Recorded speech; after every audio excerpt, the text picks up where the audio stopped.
பொதுவா நல்ல காரியங்கள் ஸ்டார்ட் பண்றதுக்கு முன்னாடி இந்த மஞ்சள் எடுத்து வச்சு தான் ஸ்டார்ட் பண்ணுவாங்க. நம்ம வீட்டில் கூட நம்ம அம்மா அக்கா தங்கைகள் நமக்காக நாம நல்லா இருக்கணும்ன்றதுக்காக மஞ்சள் புடவை கட்டிக்கிட்டு தான் வேண்டிக்குவாங்க. அப்படி அந்த மஞ்சள்னாலே ஒரு தனி வைப்பு தாங்க. நம்ம கொடியில கூட அந்த வைப்ரண்டான அந்த எனர்ஜெட்டிக்கான அந்த மஞ்சள் இருக்குமே, அந்த மாதிரி மங்களகரமான மஞ்சள் விளையிற பூமி தான் இந்த ஈரோடு பூமி.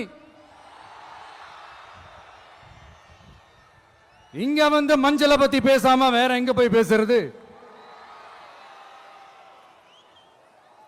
அது மட்டும் இல்ல, இங்க ஒரு மகத்தான ஒரு மனிதரை பத்தி நம்ம பேசியே ஆகணும். இந்த ஈரோடு மண் விவசாயத்துக்கும் பேர் போன மண். இங்க நடக்கிற அந்த விவசாயத்துக்கு மிக முக்கியமான ஒரு கவசமா இருக்கிறது என்ன தெரியுமா? காலிங்கராயன் அணை, காலிங்கராயன் கால்வாய். காலிங்கராயன் அணை கட்டினதுலையும் கால்வாய் வெட்டினதுலையும் உயிரான உணர்வு பூர்வமான நிறைய விஷயங்கள் இருக்குது.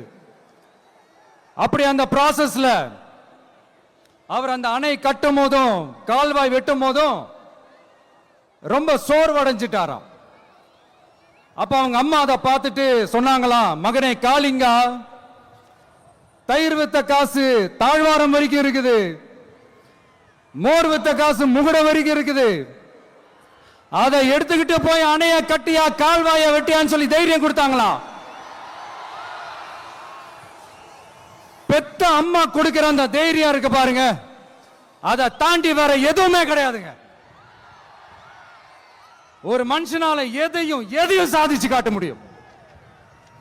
அப்படி ஒரு தைரியத்தை தான் இப்ப நீங்க, என்னுடைய அம்மா அக்கா தங்கைகள் நண்பா நண்பிகள் தோழர்கள் எல்லாரும் எனக்கு கொடுத்திருக்கிறீங்க. அதே தைரியத்தை, அதே துணையா என் கூட நிக்கிறீங்க. இதை எப்படி நம்ம பிரிச்சு விடலாம்? இதை எப்படி நம்ம கெடுக்கலாம்? என்னெல்லாம் அவதூறுகள் நம்ம விஜய் மேல சொல்லி மக்களை நம்ப வைக்கலாம்? என்னெல்லாம் சூழ்ச்சிகள் நம்ம விஜய் மேல பண்ணி மக்களை நம்ப வைக்கலாம்? இப்படி சூழ்ச்சிகளை மட்டுமே நம்பி பொழப்ப நடத்துற சில சூழ்ச்சிக்கார கூட்டங்கள் இதை தொடர்ந்து செஞ்சுக்கிட்டு தான் இருக்கு. ஆனா அவங்களுக்கு தெரியாது, இது இன்னைக்கு நேத்து வந்த உறவு இல்ல. கிட்டத்தட்ட 30-33 வருஷத்துக்கு மேல இருக்கிற உறவு. ஏன், நான் சினிமாவுக்கு வந்தப்போ எனக்கு வயசு 10, அப்பல இருந்தே இந்த உறவு ஸ்டார்ட் ஆகி போயிட்டு இருக்கேன்னு அவங்களுக்கு தெரியாம போச்சு. அதனால என்ன பண்ணாலும், நீங்க என்ன ட்ரை பண்ணாலும், எல்லாத்தையும் விட்டுட்டு மக்களுக்காக வந்திருக்கிற இந்த விஜய மக்கள் ஒரு நாளும் கைவிட மாட்டாங்க. மக்கள் கூடவே நிக்கிறாங்க, கூடவே நிப்பாங்கன்னு அவங்களுக்கு தெரியாம போச்சு. என்னப்பா நிப்பீங்கல்ல? உங்களை நம்பிதாப்பா வந்திருக்கிறேன்.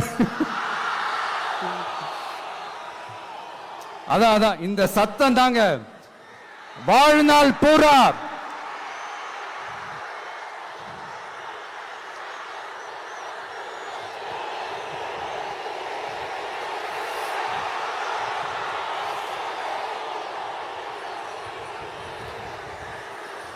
வாழ்நாள் பூரா உங்களுக்கு நன்றியோடவே இருப்பேன். இப்போ நம்ம காளிங்கராயன் அவர்கள் அணையை கட்டுறதுக்காக பவானிக்கு போய் பார்க்கும்போது ஒரு இடத்துல ஒரு பாம்பு வந்து உட்கார்ந்துச்சான், படுத்துச்சான். அது படுத்த இடத்துல தான் அவர் அணையை கட்ட ஸ்டார்ட் பண்ணாராம். அப்புறம் அந்த பாம்பு வளைஞ்சி நெளிஞ்சி போற இடத்துல எல்லாம் கால்வாயை வெட்டினார்னு சொல்லி சில வாய்மொழி கதைகள்லாம் சொன்னாங்க. தண்ணியை சேமிச்சு வச்சு குடிக்கிறதுக்கும் விவசாயத்துக்கும். தம்பி கீழே இறங்கு, தம்பி கீழே இறங்குப்பா, ப்ளீஸ் கீழே இறங்குப்பா.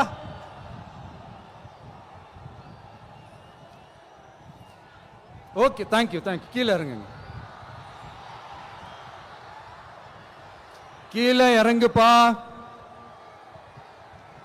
நீ இறங்கினாதான் முத்தம் கொடுப்பேன்.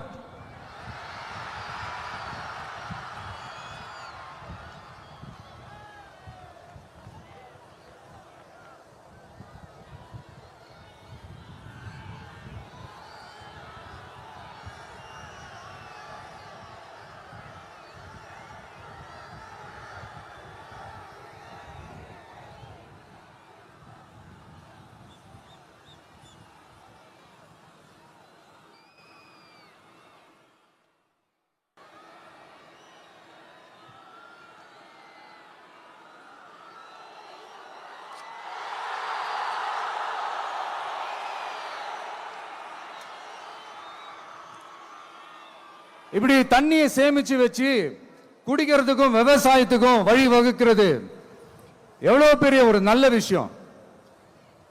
சோ இந்த மாதிரி நல்ல விஷயங்கள்லாம் செஞ்சிட்டு கதைகள் சொன்னா பரவாயில்ல, எதுவுமே செய்யாம கதைகளை மட்டும் அடிச்சு விடுறது எப்படி? அத்திக்கடவு அவிநாசி திட்டத்தை இன்னும் விரிவுபடுத்தினா அந்த 3 மாவட்டத்தில் இருக்கிற லட்சக்கணக்கான மக்களுக்கு எவ்வளவு பிரயோஜனமா இருக்கும். எத்தனையோ லட்சம் ஏக்கர் நிலங்கள்ல விவசாயம் நடத்தினா எவ்வளவு பிரயோஜனமா இருக்கும். ஏன் அதெல்லாம் பண்ண மாட்டேன்றீங்க? வள்ளுவர் கோட்டத்துக்கு காட்டுற அக்கறைய இங்க மக்கள் வாழ்வாதாரத்தில் கொஞ்சம் காட்டலாம்ல, ஏன் காட்ட மாட்டேன்றீங்க? இங்க என்ன கவர்மெண்ட் நடத்துறாங்களா இல்ல கண்காட்சி நடத்துறாங்களா? இந்த 21ஆம் நூற்றாண்டிலே மக்களை பத்தி எதுவுமே யோசிக்கிறது இல்ல. ஆனா அந்த காலத்திலேயே இது எல்லாத்தையும் பத்தி யோசிச்ச, மக்களை பத்தி, குடிக்கிற தண்ணியை பத்தி, விவசாயத்தை பத்தி, அணை கட்டுறதை பத்தி, கால்வாய் வெட்டுறதை பத்தி, இதெல்லாம் எங்கிருந்து? பவானியிலிருந்து நொய்யலாறு வரைக்கும் கால்வாய் வெட்டி இது எல்லாத்தையும் பத்தி யோசிச்ச காளிங்கராயன் அவர்களுக்கு கோடி கும்பிடு போட்டாலும் பார்த்தாதுங்க. இப்படி அந்த காலத்தில் இருந்த ஒரு ஹீரோவை பத்தி பேசிட்டு இந்த காலத்தில், அதாவது 1920th செஞ்சுரியில இருந்த ஒரு ஹீரோவையும் பத்தி நம்ம பேசி ஆகணும்ல. ஒருத்தர் இலகிய மனம் கொண்ட ஹீரோனா இன்னொருத்தர் இரும்பு மாதிரி அயன் மேன் தான். எஸ், நம்ம ஈரோடு கடப்பாறை தான்.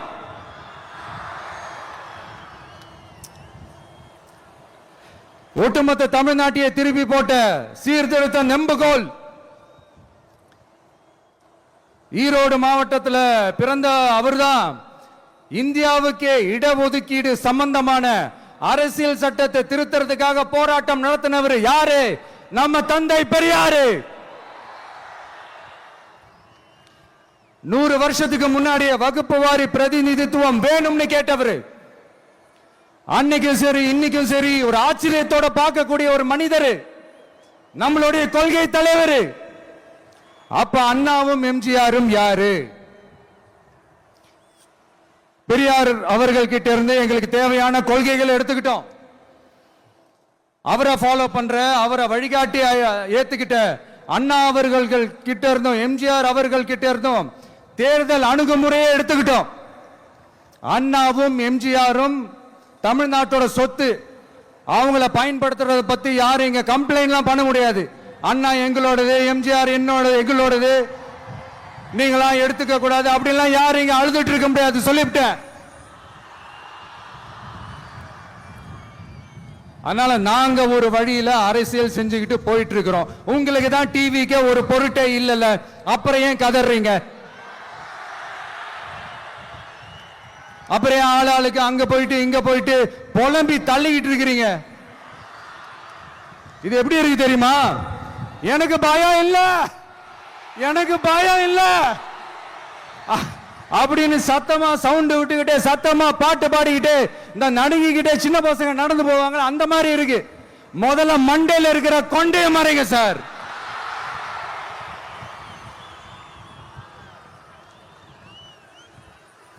சும்மா மாறு வேஷத்துல மறு வச்சுக்கிட்டு மீடியா ஆளு ரேடியோ ஆளுன்னு இவங்க ஆளுங்களே மாத்தி மாத்தி அனுப்பிக்கிட்டு இதெல்லாம் என்ன மக்களுக்கு தெரியாதுன்னு நினைச்சிட்டு இருக்கீங்களா?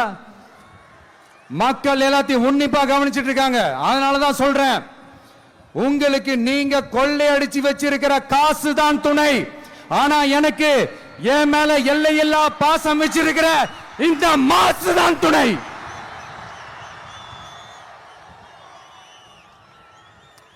இப்படி நமக்கு துணையா இருக்கிற ஈரோடு மக்களுக்காக நான் இப்போ குரல் கொடுக்கலாம் வந்திருக்கிறேன். சரி, இப்ப விஷயத்துக்கு வருவோம். பெரியார் அவர்கள் கிட்ட இருந்த அந்த செல்வாக்கையும் அந்த பதவிகளையும் அந்த பவரையும் வச்சுக்கிட்டு அவர் என்ன சொன்னார் தெரியுமா? இவ்வளவு செல்வாக்கு, இவ்வளவு பதவிகள், இவ்வளவு பவர் இருந்தோம் நான் ஒரு 5 பைசா காசு சம்பாதிச்சிருப்பேனா? எனக்கோ இல்லை என் குடும்பத்துக்கோ பட்டங்கள் வேணும், பதவி வேணும்னு ஏதாவது கேட்டிருப்பேனா? இல்ல ஏதாவது லாபம் பார்த்திருப்பேனா? இல்ல எதுக்காவது ஆசைப்பட்டிருப்பேனா? ஆனா அவர் பேரை சொல்லிக்கிட்டு அவருடைய கொள்கையை ஃபாலோ பண்றதா சொல்லிக்கிட்டு இப்ப ஆட்சியில இருக்கிறவங்க என்னெல்லாம் செய்யறாங்கன்னு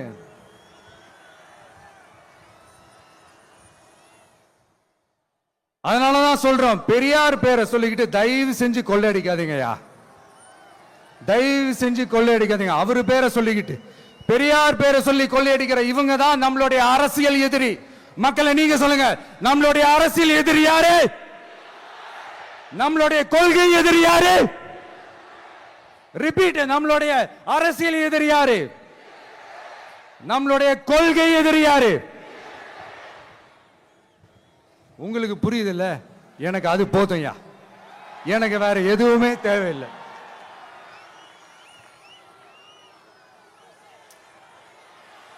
அதனாலதான்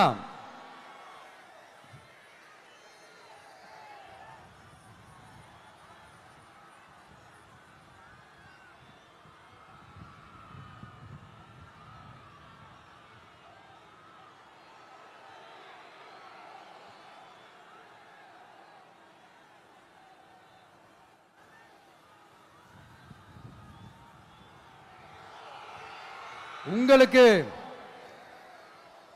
நம்மளை பத்தி நம்ம அரசியலோட நீங்க எல்லாரும் என்னோட அரசியலோட கனெக்டடா இருக்கீங்கன்றது ரொம்ப தெளிவா தெரியுது. அதனால எனக்கு அது போதும். அதனாலதான் எதிரிகள் யாருன்னு சொல்லிட்டு களத்துக்கு வந்திருக்கிறோம். அதனால அவங்கள மட்டும் தான் எதிர்ப்போம்.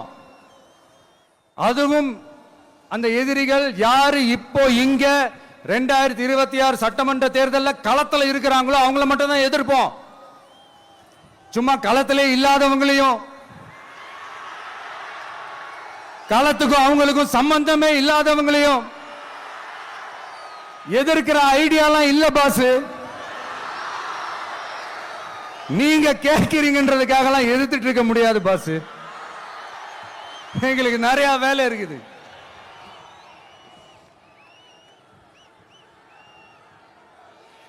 எத்தனை எத்தனை பொய்யான வாக்குறுதிகள். வந்த உடனே நீட்டை ரத்து செய்வோம், கல்வி கடனை ரத்து செய்வோம், கேஸ் சிலிண்டருக்கு மானியமா 100 ரூபாய் தருவோம், என்னெல்லாம் அடிச்சு விட்டுட்டு இன்னி வரைக்கும் கேட்கிறேன், இதெல்லாம் சொன்னாங்களே செஞ்சாங்களா? இவங்க எப்பவுமே இப்படிதான், சொல்றது ஒண்ணு செய்யறது ஒண்ணு. திமுகவும் பிரச்சனைகளும் ஃபெவிகால் போட்டு ஓட்டின ஃப்ரெண்ட்ஸ் மாதிரி ஒன்னில இருந்து ஒன்ன பிரிக்கவே முடியாது. இப்போ ஈரோடு பகுதியில் இருக்கிற பிரச்சனையை பத்தி பேசுவோம். பெரியார் பேரை மட்டும் சொல்லிக்கிட்டு எப்படி அவரோட கொள்கைகளுக்கு எதிராக செயல்படுறாங்களோ அப்படிதான் இந்த மஞ்சள் நகரத்தோட மஞ்சளுக்கும் ஒண்ணும் பண்ணல, மஞ்சள் விவசாயிகளுக்கும் ஒண்ணும் பண்ணல. ஆராய்ச்சி மையம், சிறப்பு மையம்னு கோடி கோடியா டெண்டர் விட்டாங்க, பேருக்கு கட்டிடத்தை கட்டினாங்க. ஆனா உலகமே போட்டி போட்டு வாங்குற மஞ்சளை மதிப்பு கூட்டி விற்பனை செய்ய அதாவது அதோட வேல்யூ இன்க்ரீஸ் பண்ணி நம்ம விவசாயிகளுக்கும் இந்த மாவட்ட மக்களுக்கும் நன்மை செய்ய இதுவரைக்கும் என்ன செஞ்சிருக்காங்கன்னு யோசிச்சு பார்த்தா ஒரு பெரிய ஜீரோ தான். கரும்பு நெல்லுக்கு அரசாங்கம் விலை பிக்ஸ் பண்றாங்க, அதையும் ஒழுங்கா பண்றதில்ல. ஒவ்வொரு முறையும் பிரச்சனை. அங்க நெல் கொள்முதல் செய்யறதுல ஊழல். சரி, நாம கஷ்டப்பட்டு விளைய வச்சது வீணா போக கூடாதுன்னு நினைச்சு நம்ம விவசாயிகள் கேட்கிற லஞ்சத்தை கொடுத்தாலும் அதுக்கப்புறம் கூட அந்த கொள்முதல் ஒழுங்கா நடக்கிறது இல்லை. அதையும் தாண்டி ஏதோ ஒரு விலை விவசாயிகளுக்கு கிடைக்குது. அப்படிலாம் இல்லாம ஒழுங்கா நேர்மையா நம்ம மஞ்சளுக்கும் நியாயமான விலை பிக்ஸ் பண்ணி தரமான விதைகளை கொடுத்தா என்ன குறைஞ்சா போயிடுவாங்க? இதெல்லாம் யோசிக்கிறதுக்கு அவங்களுக்கு நேரமே இல்லை. 24x7 அவங்களோட யோசனை என்ன தெரியுமா? இந்த விஜயை எப்படி முடக்கலாம், தமிழக வெற்றி கழகத்தை எப்படியெல்லாம் முடக்கலாம், அப்படிதான் அவங்களுடைய சிந்தனையே 24x7. எத்தனையோ வருஷத்துக்கு முன்னாடி நம்ம காளிங்கராயர் நதிகளின் இணைப்புக்கு முன்னோடியா இருந்தார். பவானி ஆத்துல வர அதிகமான தண்ணீர் அணை கட்டி தேக்கி தண்ணீர் வறட்சியான பகுதிகளுக்கு அனுப்பினாரு. ஆனா இன்னைக்கு இவ்வளவு நவீன வசதிகள் இருந்தோம், இவ்வளவு சயின்ஸ் வளர்ச்சிகள் இருந்தோம், இவ்வளவு டெக்னாலஜி வளர்ச்சிகள் இருந்தோம், அவங்க வாக்குறுதியில் ஒண்ணு கொடுத்தாங்கல்ல, பவானி நொய்யலாறு அமராவதி 6 இணைப்பு திட்டத்துக்கு ஒரு துரும்ப கூட கிள்ளி போடல. வாக்குறுதி நம்பர் 103 சொன்னாங்களே, செஞ்சாங்களா? சரி, இதாவது ஒரு பெரிய ப்ராஜெக்ட் வைங்க. ஆறுகளை சுத்தப்படுத்த பல்லாயிரம் கோடி நிதி ஒதுக்குவோம், தமிழ்நாட்டில் உள்ள ஆறுகளை சுத்தப்படுத்துவோம்னு சொன்னாங்களே, செஞ்சாங்களா? ஆனா ஆத்து மணலை கொள்ளையடிக்கிறதுல மட்டும் வேலையை கரெக்டா செய்வாங்க. இதை நான் ஏன் திரும்ப திரும்ப சொல்றேன்னா, மக்களே நீங்க புரிஞ்சுக்கணும். கொஞ்சம் மசந்தா மற்ற மாவட்டங்கள்ல மணல் காணாம போன மாதிரி, மலைகள் காணாம போன மாதிரி, நம்ம மாவட்டத்தில் தனி வளத்தை கொடுத்த செம்மண்ணும் காணாம போறதுக்கு வாய்ப்பு இருக்கு மக்களே. நம்ம மண்ணுக்கும் நம்ம ஆத்துக்கும் நம்ம விவசாயிக்கும் தான் இந்த மோசமான நிலைமை. அதனால ஏதாவது தொழில் செஞ்சு பிழைக்கலாம்னு பார்த்தா அதுக்கும் எங்க விடுறாங்க? தொழில்னு பார்த்தா 30% நெசவாளர்களுக்கு கூலி பாக்கி. அரசாங்கம் நம்ம நெசவாளர்கள் கிட்ட இருந்து கொள்முதல் செய்த வேட்டி சேலைக்கான கூலியை கூட போராடித்தான் வாங்க வேண்டியதா இருக்குது. அது சலுகையோ உதவியோ நலத்திட்டமோ கிடைக்காது. நம்ம உழைப்புக்கான ஊதியம், நம்மளோட உரிமை, அதுக்கே போராட வேண்டிய நிலையில தான் இந்த அரசாங்கம் நம்மளை வச்சிருக்கு. நல்லா பார்த்துக்கங்க மக்களே, உரிமைக்கு குரல் கொடுத்தவங்க தான் இவங்க.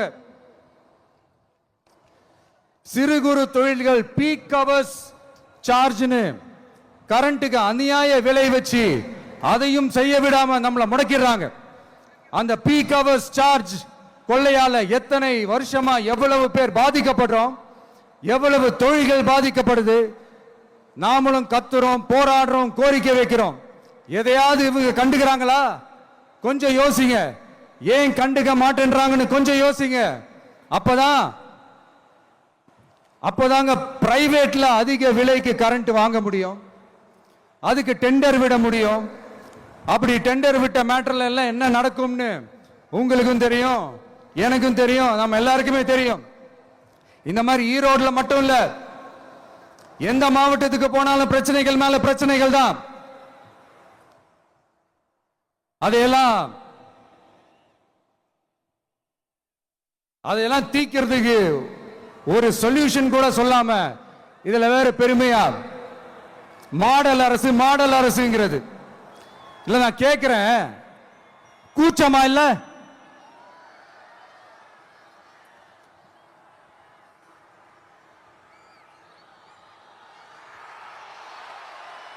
இதெல்லாம் கேட்டா அப்படியே நம்ம பக்கம் யூட்டர்ன் அடிச்சு வந்துருவாங்க. விஜய் என்ன அரசியல பேச மாட்டேன்றாரு, விஜய் என்ன சினிமா டயலாக் மாதிரி பேசுறாரு, விஜய் என்ன பஞ்ச் டயலாக் பேசுறாரு, விஜய் என்ன 10 நிமிஷம் தான் பேசுறாரு, 9 நிமிஷம் தான் பேசுறாரு. நான் எத்தனை நிமிஷம் பேசினா உங்களுக்கு என்ன சார்? நான் எப்படி பேசினா உங்களுக்கு என்ன சார்? உள்ள விஷயம் என்னன்னு பாருங்க சார். ஒவ்வொரு மாவட்டத்துக்கும் போய் மக்கள் ஃபேஸ் பண்ற பிரச்சனைகளை எடுத்து பேசிட்டு இருக்கிறேன். பின்ன அது அரசியல் இல்லாம வேற எதுதான் அரசியல்? உங்களை மாதிரி தனிப்பட்ட முறையில் தரக்குறைவா அசிங்க அசிங்கமா பேசுறதுதான் அரசியல்னா அந்த அரசியல் நமக்கு வராது. வராதுன்னா நல்லாவே வரும். உங்களை விட எனக்கு அது நல்லாவே வரும். வேணான்னு விட்டு வச்சிருக்கிறோம். அப்புறம் உங்களுக்கு நமக்கு என்ன வித்தியாசம்? காஞ்சிபுரத்தில் நாம பேசும்போது இந்த மாதிரி உங்களால் அமைக்கப்பட போற ஆட்சியில நம்ம ஆட்சிக்கு வந்த உடனே என்னெல்லாம் செய்ய போறோம்ன்றது சிலது சொன்னோம். அதையெல்லாம் தப்பா புரிஞ்சுக்கிட்டு இப்போ சொல்றேன், விளக்கமா சொல்றேன். நான் சலுகைகளுக்கு எதிரானவன் கிடையாது. மக்களுக்கான சலுகைகளை இலவசம்னு சொல்லி அசிங்கப்படுத்துறதுல எனக்கு உடன்பாடு கிடையாது. மக்கள் காசுல மக்களுக்கு செய்யறதை எப்படி இலவசம்னு சொல்லுவீங்க? அப்படியே செஞ்சிட்டாலும் ஓசில போறேன்னு சொல்லி அசிங்கப்படுத்துறீங்க. என்ன கேட்கறதுக்கு ஆள் இல்லைன்னு நினைச்சீங்களா? மக்களுக்கு ஒண்ணுன்னா இந்த விஜய் வந்து நிப்பா, இந்த விஜய் வந்து கேள்வி கேட்பா. இந்த விஜய் எப்பவுமே மக்கள் பக்கம் தான். அதே மாதிரி மக்களும் என் பக்கம் தான். என் மக்கள் மானத்தோட மரியாதையோட கௌரவத்தோட வாழணும். என் மக்கள் யாருக்கும் கீழே கிடையாது. அப்படி அவங்க கௌரவத்தோட வாழணும்னா அவங்களுக்கான வாழ்க்கை தரம் உயரணும். வாழ்க்கை தரம் உயரணும்னா அவங்களோட வாழ்வாதாரம் உயரணும். வாழ்வாதாரம் உயர்ந்தாதான் பொருளாதாரம் உயரும். பொருளாதாரம் உயர்ந்தாதான் வசதி வாய்ப்புகள் உயரும். இதெல்லாம் உயர்ந்தாலே ஆட்டோமேட்டிக்கா அவங்களோட வாழ்க்கை தரம், அவங்களுக்கான மரியாதை, அவங்களுக்கான கௌரவம் எல்லாமே உயரும். இதுக்கான வழிகள், அந்த சூழல்களை அந்த கவர்மெண்ட் அமைச்சு கொடுக்கணும். இதுக்கான அந்த திட்டங்களை செயல்படுத்தணும். இதெல்லாம் செஞ்சாதான் அந்த அரசாங்கம் ஒரு நல்ல அரசாங்கம். இதைத்தான் சொன்னோம்.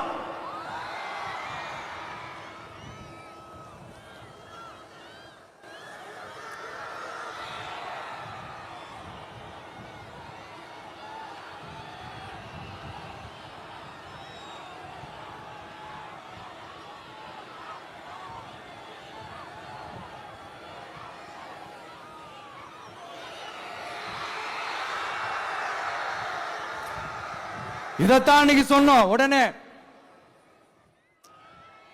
சொன்னா மட்டும் போதுமா? எப்படி செயல்படுத்துவீங்க? நாங்க என்ன வாயிலே வடை சுடுறதுக்கு டிஎம்கேவா, டிவிகேடா?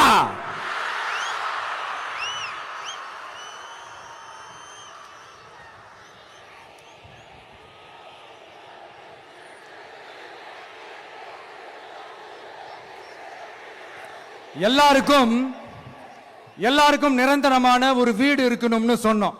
உடனே எங்க ஆட்சியிலே நாங்க எல்லாரும் வீடு கட்டி கொடுத்துட்டோமே அப்படிங்கிறது இல்ல. நான் கேட்கிறேன், இங்க உங்களை தான் கேட்கிறேன், இங்க வாடகைக்கு இருக்கிறவங்களே இங்க யாரும் இல்லையா?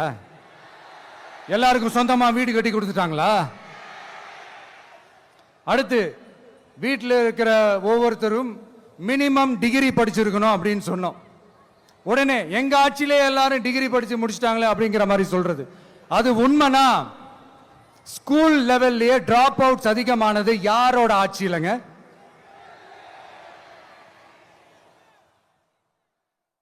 பசங்க பிள்ளைங்க யாரும் ஸ்கூல்ல சேரலன்னு சொல்லிட்டு எனக்கு தெரிஞ்சு 207 கவர்மெண்ட் ஸ்கூல்ஸ் மூடினது யாரோட ஆட்சியிலங்க? இதுல கல்வியில் சிறந்த தமிழ்நாடுன்னு டிராமா வேற. அடுத்து குடும்பத்தில் ஒருத்தருக்கு நிரந்தரமான வருமானம் வரணும், வேலை வாய்ப்பு கிடைக்கணும் அப்படின்னா நாங்க கொடுக்காத வருமானமா, நாங்க கொடுக்காத வேலையா அப்படிங்கிறது. எத்தனையோ லட்சம் காலி பணியிடங்கள் நிரப்புவோம்னு வாக்குறுதி கொடுத்துட்டு ஆட்சிக்கு வந்தீங்களே, எத்தனை லட்சம் காலி பணியிடங்களை நிரப்புனீங்க? அட்லீஸ்ட் 1 லட்சம் காலி பணியிடங்களாவது நிரப்புனீங்களா? இதெல்லாம் சொல்லிட்டு மக்களை ஏமாத்துறது யாரோட ஆட்சியிலங்க? அடுத்து ரொம்ப முக்கியமா, பெண்களுக்கு பாதுகாப்பு இல்ல, சட்டம் ஒழுங்கு சரியா இல்லைன்னு சொன்னா தமிழ்நாட்டில் பெண்கள் பாதுகாப்பு தான் அதிகமா இருக்குதான். நீங்க சொல்லுங்க மக்களே, பெண்கள் பாதுகாப்பு இருக்கு? சட்டம் ஒழுங்கு சரியா இருக்கு? அவங்க சொல்றது உண்மையா? அவங்க சொல்றதை நீங்க ஏத்துக்கிறீங்களா? சத்தமா கேக்குதா சார்? இதுதான் ரியாலிட்டி, இதுதான் நிஜம். நம்மளுடைய ஆட்சியில சட்டம் ஒழுங்குல சமரசமே இருக்காது. அதனாலதான் இவ்வளவு ஸ்ட்ராங்கா சொல்றோம், தைரியமா இருங்க மக்களே. இந்த மாதிரி விஷயங்கள்லாம் நம்ம மக்கள் கிட்ட எடுத்து சொன்னா உடனே இந்த இது எடுத்துட்டு வந்துருவாங்க.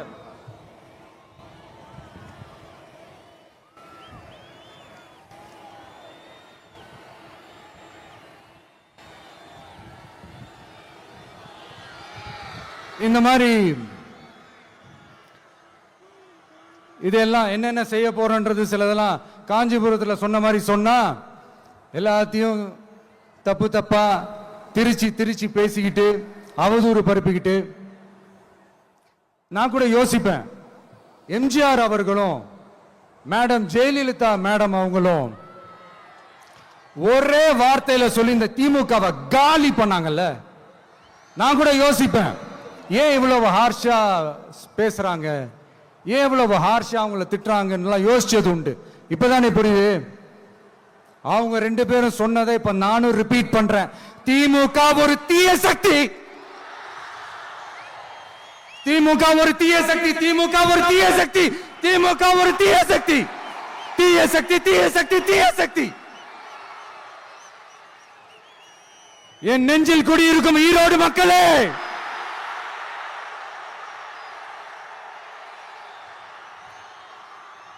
டிவிகே ஒரு தூய சக்தி. எப்படி? டிவிகே ஒரு தூய சக்தி. தூய சக்தி டிவிகேவுக்கும் தீய சக்தி டிஎம்கேவுக்கும் தான் போட்டியே.